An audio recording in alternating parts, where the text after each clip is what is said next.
Welcome to today's IChemE Safety Centre webinar on lead process safety metrics. My name is Trish Kerin and I'm the Director of the IChemE Safety Centre. During this webinar, I will discuss the recently published guidance document on lead process safety metrics. The IChemE runs a series of webinars each year to share knowledge and learning amongst their members. If you have any questions as we go through this webinar, please feel free to register them in your webinar window pane and I will endeavour to address them as we progress through. Companies have been recording and reporting occupational health and safety metrics now for a number of years. However, traditional occupational metrics typically provide no indication of the process safety of an organisation or a facility. There have been many incidents where occupational health and safety metrics have been tracked, and it has been assumed that this meant the facilities were safe, only to then be impacted by major incidents. Some prominent examples of these include: in 1998, the Longford site in Victoria had an enviable safety record with exceptional lost time injury results. The site suffered a process safety incident when a heat exchanger fractured due to low temperature embrittlement, resulting in an explosion and fire that killed 2 workers and left the state of Victoria without natural gas for over 2 weeks. In 2005, the Texas City refinery was focused on occupational safety activities. While there had been some fatalities at the site, the lost time injury frequency was improving. On startup of the raffinate tower, hot raffinate was released to the atmosphere via a blowdown drum stack. This product ignited and the explosion killed 15 workers. In 2010, there was an explosion on the Deepwater Horizon vessel over the Macondo well in the Gulf of Mexico. The explosion was due to a well blowout that ignited, killing 11 workers and destroying the asset. Deepwater Horizon had a very good personal safety record, and executives from the oil company were on site that day to acknowledge the exceptional injury frequency rate. These are just 3 examples where the focus had been on occupational health and safety indicators, and they were improving or having enviable results, but there were underlying process safety incidents, costing 28 lives and significant financial value. For this reason, the ISC members decided they wanted to focus on process safety metrics.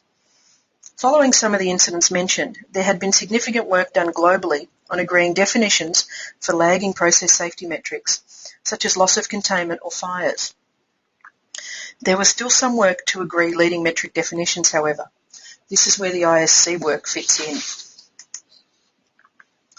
However, it's always important to remember when you look at any metric, you must focus on the intent of the metric and not just managing the number, rather than managing the process or the activity.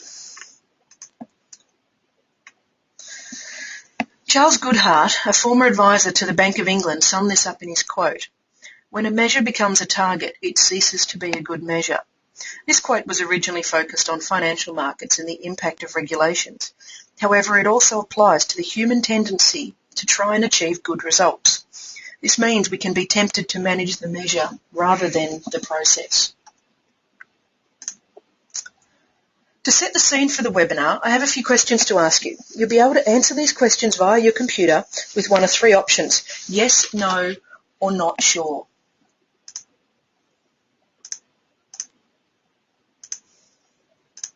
So the first question I have for you is, do you have process safety metrics in your organisation? And the results have come through very, very fast, and we are now seeing that 100% of you do have process safety. Oh, no, that's just dropped, sorry. We've got over 3/4 of you voted so far. Almost done.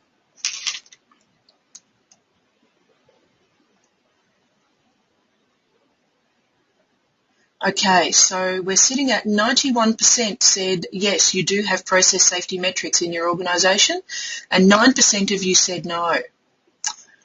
The next question we're going to ask is, do you have lead process safety metrics in your organisation as opposed to just process safety metrics?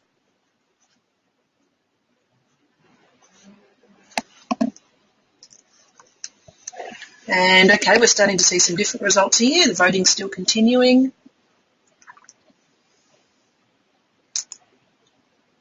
About 3/4 of you have voted. Okay, so we've certainly got a mix here. We're now looking at, I'll close this one off now. We have 64% yes, 18% no, and 18% unsure. The third question I want to ask today is, if you do have lead process safety metrics, are they driving your decision making in your organisation?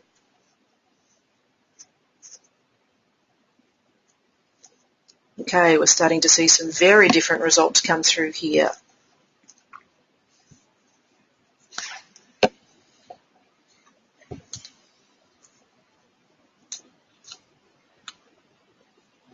Okay, about 2/3 of you have voted now.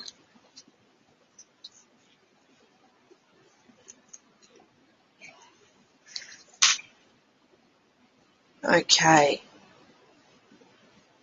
It's about 3/4 of you with no more voting coming in, so I'm going to close that poll and share those results with you of that third question. So 18% have said yes, 45% have said no, and 36% have said unsure. And I think this is quite a reasonable set of numbers that we're now seeing. In my experience, what I have seen is typically we have process safety metrics. Usually they are the traditional lag type metrics. But then sometimes we have some lead metrics, which is great to see.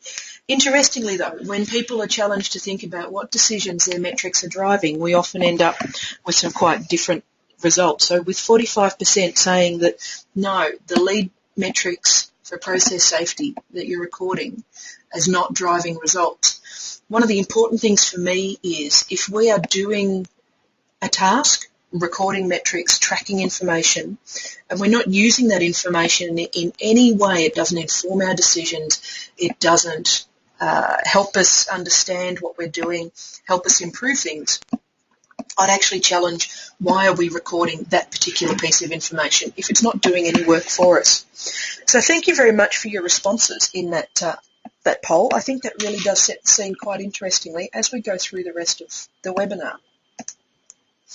So, as I mentioned before, leading process safety metrics were an area of interest for the ISC partners. This was because there was no agreed consistency with leading metrics around the world. Previous guidance had spoken of the need to develop your own metrics, as these are dependent on what you are doing and your current location along the safety journey. To a certain extent, this is correct, but the ISC partners felt there would be value in agreeing a set of lead metrics where we could. These could then be applied across a range of industries that would eventually facilitate benchmarking. Now, often safety professionals don't particularly like benchmarking. That's typically because we're forced to benchmark against lag metrics most often. But our senior executives love benchmarking, and if this is a tool that we can use to really communicate the message of process safety, why it's important, and drive the outcomes we need, then I think it's something that we need to be willing to embrace. The first step in the process that we went through was to review the metrics that the members were currently reporting. From this work, it became apparent that whilst different words were being used to describe metrics, there was certainly commonality between the companies. This commonality led to a core set being established. In addition to this, we had the opportunity to review each other's metrics and ensure we picked the best practice metrics for inclusion in the document eventually. Focusing on the leading side of safety allows us to manage the operations to ensure we achieve safety outcomes. This is not only about learning from the near misses, but also about learning from what goes right and then working on replicating that, as well as learning and preventing the near miss situations occurring again. Also, traditional measures inferred safety from the absence of incidents rather than the presence of safety. When we study it logically, it doesn't actually make sense to infer the presence of one thing based on the absence of another. For example, if we were running a soft drink bottling factory, we wouldn't measure the contents of the bottle by looking at the airspace in it after we'd filled it, or the absence of product. We'd measure the contents by looking at the presence of the liquid in the bottle. And this is a more rational approach to how we can measure and monitor. Lastly, we need to remember to challenge our positive results, to not only make sure they actually reflect the situation, but also to understand what worked well so that we can keep doing it. An example of this may be a facility having an audit done on it and there being very few findings coming out of that audit. The first question to ask is, was the audit thorough? Did it actually delve into the depth it needed to understand what was going on? That is the result valid? But secondly, if the result is then found to be valid and that site is doing very well, what can we learn from that and how can we replicate that across a broader implementation of our facility so that everyone can raise the standard? Occupational health and safety focuses on the individual person and their safety. Metrics in OHS typically measure the occurrence of personal injuries, sometimes referred to as slips, trips and falls. We also monitor near misses or hazards which could result in a personal injury. We can often relate to these personal injuries very easily, as at some stage in our lives we've all hurt ourselves in some way, fallen over, cut our hands, suffered a minor burn, to name a few. We have personal experience in this. But we can also see very directly that, for example, using a knife to do something might give you a risk of cutting your hand. It's very easy to see the sharp object could result in a cut. We can understand that. Process safety, on the other hand, focuses on preventing the catastrophic losses of control that may result in multiple fatalities. Examples like those that I mentioned earlier. Process safety metrics look at process safety events that have occurred, such as a loss of containment, a fire, or an overpressure. They also monitor the health of the barriers preventing these process safety incidents. So, whilst OHS measures are easier to understand and relate to, we need process safety measures too. This is because the barriers preventing process safety incidents are often not the same as those preventing OHS incidents. Let's talk about leading and lagging metrics. Lagging metrics measure an event that has occurred, where a consequence has been suffered. This can be OHS, such as a lost time injury, or process safety, like a spill of a flammable material. There are two different interpretations of leading metrics though. In the first, leading points to doing things right, or a positive reinforcement. That is, doing all that's required for equipment integrity monitoring, following critical procedures every time and getting them right, having all the required information available and accessible, etc. So for this type of metric, 100% compliance is an ideal target. In the second interpretation, a leading metric is akin to holes starting to appear in the layers of Swiss cheese. So it is a failure of one barrier, but other barriers still exist and continue to prevent the incident. So in a sense, this is actually a lagging indicator of a single barrier failure or barrier weakness, but the overall consequence has not been realised, so it's a leading indicator for you. For this metric, you want to drive the target down. Simply put, the first one looks for the barrier being always present and strong, and the second one tracks weaknesses in a barrier after they have happened. The other publications that we referenced in this guidance document have several indicators of the second type. The ISC strive to achieve a balance between these two types of leading metrics. It is important to note that lagging metrics are not an indicator of the future. All they are is an indicator of the past history. They cannot predict your future. Leading metrics also do not predict your future, but they do allow you to proactively manage the system to prevent the incident before it occurs. To put this in context, here are some examples of leading occupational health and safety and process safety metrics. These examples are illustrative only. There are several more occupational health and safety metrics used across many industries. We're going to look in detail at the process safety metrics from the guidance shortly. The guidance document can be downloaded from the ISC website at that URL shown there. But let's take a bit more of a detailed look at what's inside the guidance. As I mentioned earlier, there are several other publications that have been released over the years on process safety metrics. These documents are very good and clearly define the lag metrics for process safety. They also attempt to start to define leading metrics as well. The ISC document, though, has sought to go beyond these existing documents with respect to the leading metrics. So let's talk about how we selected the different metrics for this document. At the start, I spoke about how the metrics list was developed. This included looking for commonality in what was being recorded today, as well as seeking the most high-value metrics. Once a metric's passed the value test, we looked at its ease of capture, as we have specifically focused on the low-hanging fruit first. And with the ease of capture, what we were looking at was to make sure that we understood how valuable that metric was to an organisation. We really wanted to know that that particular metric was going to add value to your decision making. If it wasn't a high value metric, it certainly didn't make the list to start with. Then we set about providing clear definitions for these metrics. I see that we do have a couple of questions coming through. I'm going to look at the questions as we get to the end of the presentation. So if you do have questions, please do log them for us. The definitions that are included in the document focus on, first of all, a purpose, where we look at what the metric was trying to achieve, that is, what process it was monitoring. Then we gave it a detailed description, including the calculation method, how to normalise the data, or in fact why we do not recommend normalising for some metrics.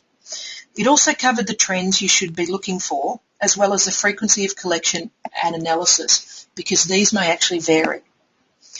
We then discussed how the data may be consolidated for reporting up to senior executives and eventually to the board, or in fact broken down to an asset level in some instances. Implementation provides information on what challenges you may have in implementing the metrics and suggestions on how you may overcome these. Finally, the linkages section provides a narrative on how the metrics might link with other aspects of your organisation. We do also note, though, that when you're seeing all positive results, you should delve deeper to ensure this is actually the case. Likewise, if your lead metrics are trending well, but you are not seeing an improvement in your lag metrics, you need to go back and revisit whether you are actually measuring and tracking the right things.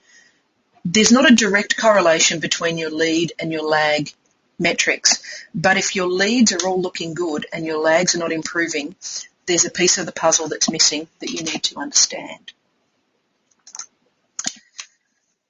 Once we developed the list of metrics, a secondary review was undertaken to see how the metrics chosen fitted with the 6 functional elements that the ISC defined as its framework back in 2014. It was found that we had nominated metrics in each element, which not only validated the metric selection as being from a broad cross-section of an organisation, but it also validated the framework itself. After all, we'd said that these are the areas, the 6 elements that are vital in managing process safety effectively in an organisation. And if we'd found that we hadn't determined high-value metrics across each of them, that possibly would have suggested that we had maybe missed something there. For more information on these elements, you can take a look at the Safety Centre website, which I'll put up at the end of the presentation, or email us at safetycentre@icheme.org. We're now going to take a look at each of the metrics across the elements. Note, the allocation of metrics does represent what was a consensus view of the group in determining what the primary element is for each metric. So you may debate whether something fits in a particular element, but overall we felt that the elements I've been allocated to have been the primary or most significant element. So there's one metric defined for the knowledge and competence area, and this is really focused on the idea of where you have shifts that are swinging out to a facility or just even working on shift. Do you actually know that you have the right levels of competence on your shift at all times to ensure that you can handle an emergency and the operations that may present. 5 metrics were defined for the engineering and design element, and these focus predominantly around the safety critical elements. Safety critical elements are barriers that have been deemed to be critical by the organisation. They can include hardware, instrumented systems, as well as administrative controls under the definition that we have adopted in this guidance work. Systems and procedures has the most metrics of any element with a total of 8, and that's not actually that surprising when you think about the fact that lead metrics are really going to be about monitoring your operational performance and your systems and processes. So for that reason, there is a number of metrics that have appeared to be linked into the systems and procedures element. When we look at assurance, we actually focus on 2 metrics only, but these really look at how your audit plans are going and what your audits are finding. So we're focusing not only on the task of doing the audit, but also what you're finding. These tend to reflect some of the quality aspect as well.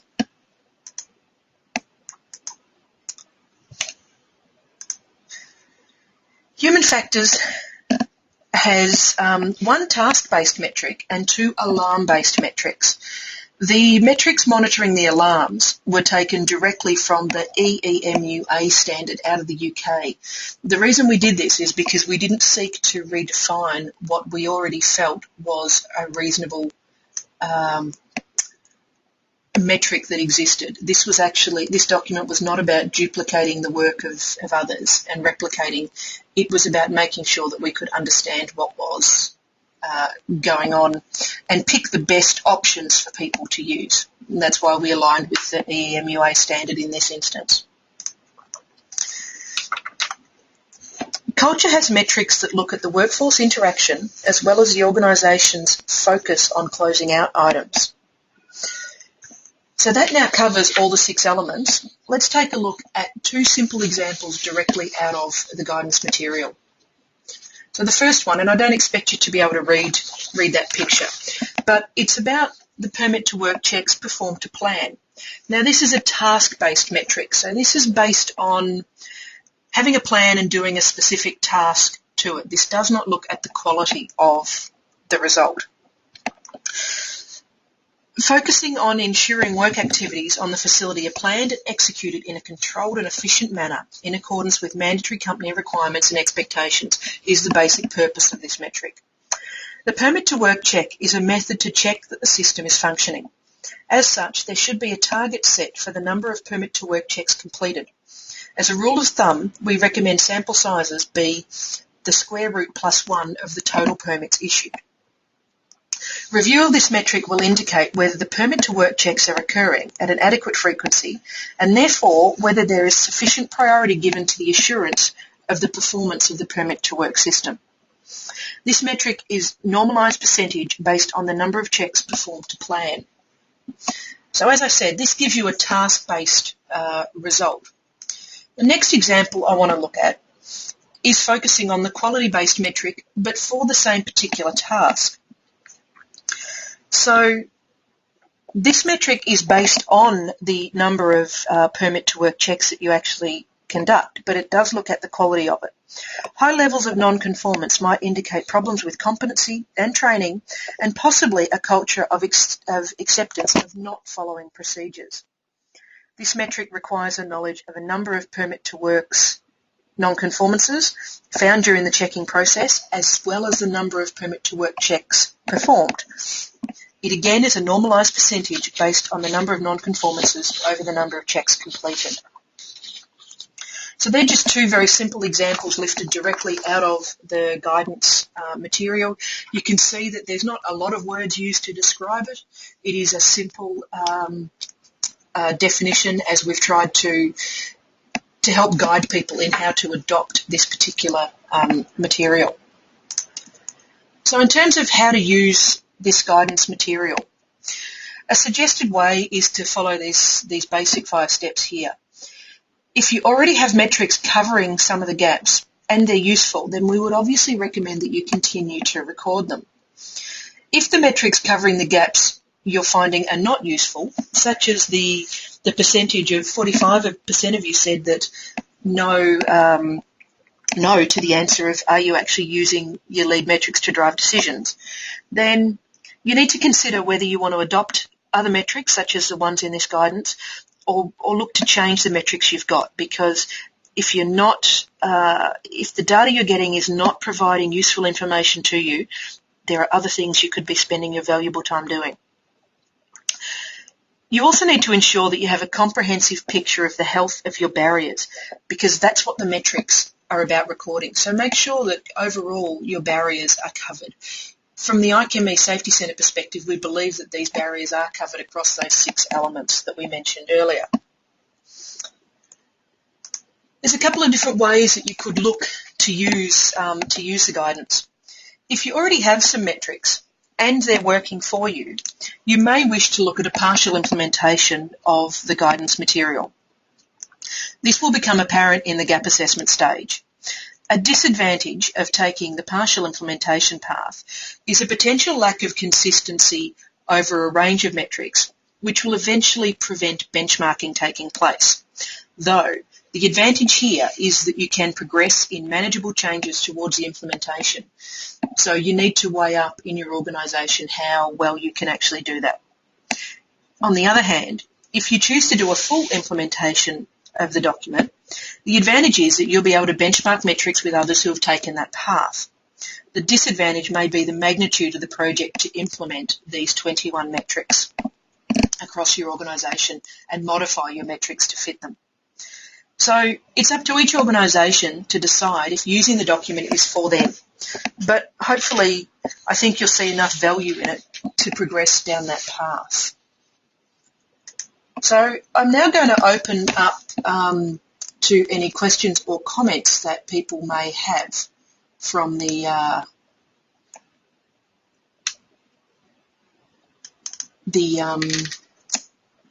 discussion.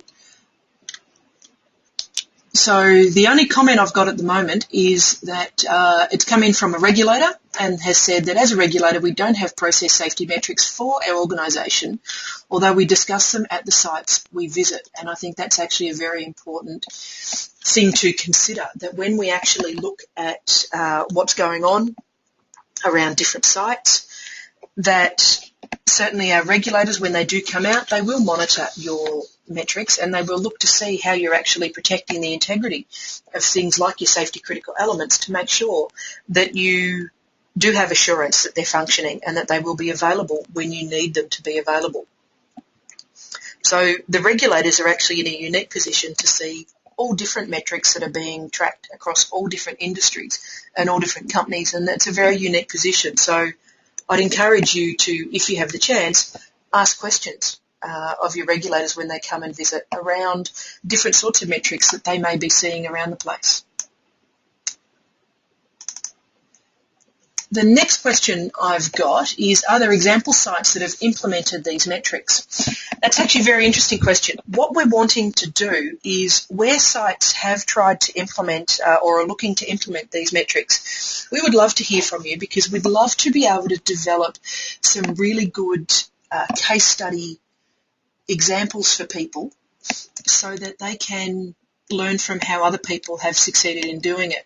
So whilst I don't specifically have examples at this point in time, it is important to stress that the information that we do have has come from companies that are currently recording these metrics. So none of these metrics were actually created from scratch. They have all evolved out of what companies are currently doing. So these are metrics that are working in the field. As I said, what I'd like to do is get to the point where we can produce some small little case study one-page documents to help people with that particular metric if they're having trouble with it. So if anyone does have any examples, I would love to hear from you to get that information.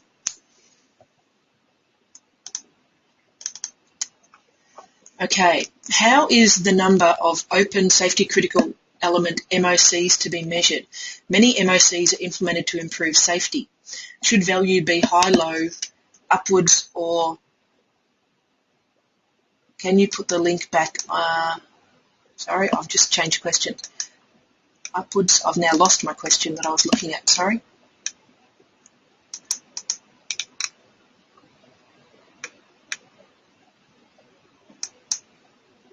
Okay. So the number of safety critical element MOCs to be measured. This actually requires you to be looking in some detail at how you are managing your MOC process itself. So I'm just going to look up that particular metric in the document when I find it, and talk a little bit through that particular information. So obviously you will have a management of change system in your organisation, and you'll need to understand and track your management of change activities that you have happening. This particular metric really then focuses on looking at where that MOC applies to a safety critical element directly, or can have an impact on a safety critical element in some way. So most MOC systems, certainly that we had discussions about during the process, revolved around talking to the issue that the MOCs can often become a higher priority or a higher risk level based on the particular job that's doing. So if you're implementing an MOC that's a very basic task that's not impacting a safety critical element, then that's not an MOC that you would be tracking in this particular metric. So this metric is looking at a very small subset of all of your overall MOCs, and in particular the ones where you have highlighted the impact to a safety critical element. So for example, if you are doing an MOC that relates to your fire system, I'd suggest that's probably going to come out as a safety critical element somewhere. Might be an emergency plant shutdown that you're doing some modifications to, and that would be identified because you would be required in your systems to do a number of risk assessment activities based on the criticality of that particular task. So that's really the way that would be measured.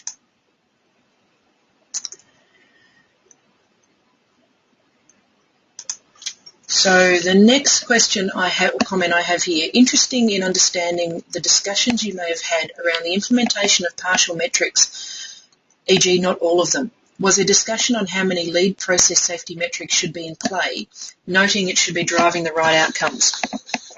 We did have a number of discussions around what we felt was the optimum number of metrics to put in this document, and this document is not exhaustive. There are many, many other metrics out there. There are even other metrics that are potentially high value to different organisations. But what we decided was we needed to make sure that what we produced was going to be manageable for people to look at, which was why we settled on this initial list that went to 21. 21 is not a significant number in itself. It just happened to be the number that we resolved were the most important, the highest priority ones that we felt. So really, it is around understanding your business and making sure that you are covering the areas that are of particular concern to the process safety of your organisation. And that's what you really need to understand as part of your gap assessment. So this work, the gap assessment work is actually going to be vital in understanding what you really do want to be doing with the metrics themselves. Okay. I'm just trying to get through to the next question now.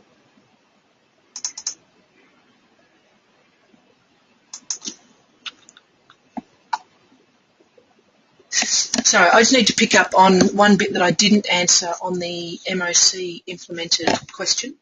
The last part of the question was, should the value be high, low, upwards or downwards trending? What we've actually suggested is there's no specific target. This metric requires trending with a focus to minimise the number and duration of open MOCs, because this will then minimise your exposure. If you're making a change, it's usually because you have a risk exposure that you're wanting to deal with. So we need to make sure that you're minimising that exposure. As an example, trending up may indicate additional items being identified or it also may indicate a lack of control of managing the closeout. So you do want to be trending downwards, but to make sure that you minimise your exposure, and an upward trend could indicate other issues that you may want to take a look at.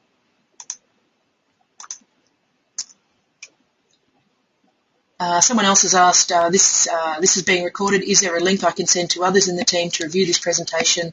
Where will I find this link? If you go onto the IChemE Safety Centre.org website, and on the top menu there is a line called Supporters, and if you click on that it will bring up the webinars. This webinar will take a couple of days to be posted up on that line, but hopefully by the end of the week it should be up there, so you can then share that link around for people to be able to watch it. At that same link you'll also find all of the previous webinars that have been done.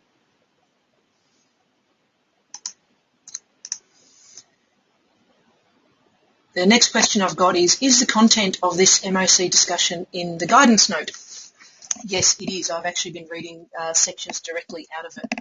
So you will certainly be able to see the detail in this particular guidance document. Another question here is, how do you feel these metrics relate, comply with MHF regulation? When we actually drafted this initial document, we did send it to all of Australia and New Zealand's MHF-related regulators for their comment, and we did get a couple of comments back from some of them around the sorts of particular work that we've got here. And those comments have, where appropriate, been incorporated into the final document as well, as were everyone else's comments as we finalised the material. From my perspective and experience in having managed major hazard facilities before and had to deal with tracking my process safety indicators, and in particular I lead process safety indicators to give me assurance of my control measures or barriers, safety critical elements, whatever term you want to use,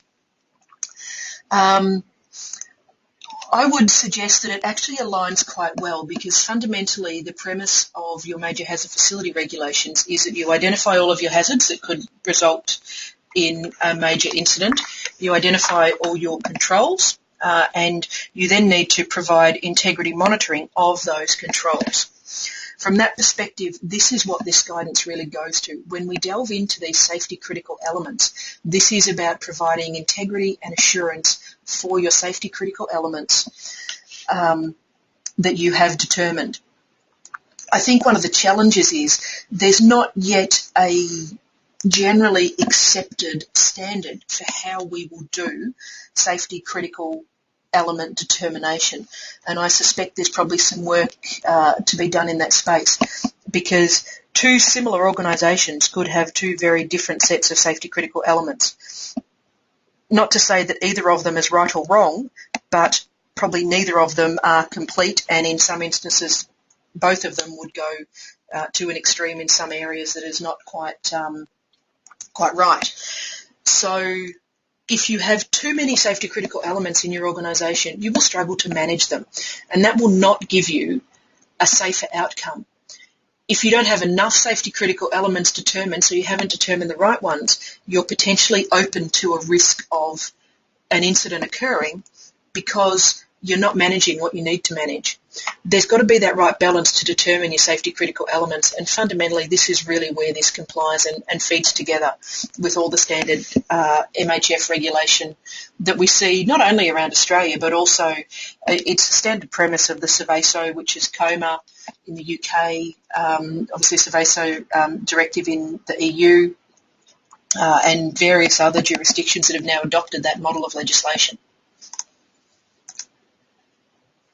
Another question is, can I please put the link back up on the screen? I think the link comes up again towards the end. It does, so I'll put that up at the very end for you and leave that up for a bit.